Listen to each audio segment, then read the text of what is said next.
There's a lot of things I love about working with my mom, given her 15 years of experience with traditional Mongol Indian food. So I learned from her. She's the master behind the food, and I take her recipes and convert them into progressive Indian dishes.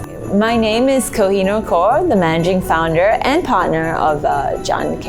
So today we'll be showcasing you how to prepare the Gajar Halwa. Well, we'd use ghee, of course, because it's traditional northern Indian dish.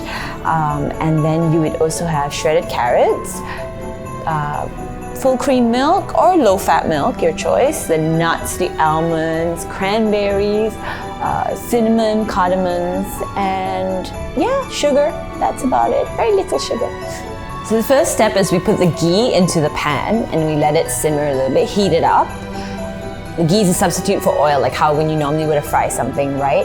And then you put in the cardamom and the clove and let the flavor sink in. As you can smell the aroma, then you throw in the shredded carrots. You throw them in, you let it simmer.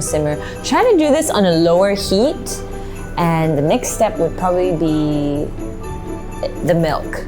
Put in the milk and then put in the milk powder. After that, keep letting it simmer until it thickens up like a paste. And the last step would probably is to add water inside it, a dash of water, just to depends on your quantity and how you like the texture. It's a very basic thing to do. And then the last step would be to put in the raisins inside. Raisins, almonds, whatever you like actually. What you like to do depend on the palate of your guests or your friends, your family. You could also, if you feel they like things more chewy, you could press it into the pudding. There's many ways to go about this.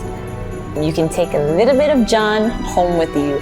Merry Christmas, everybody, and happy holidays.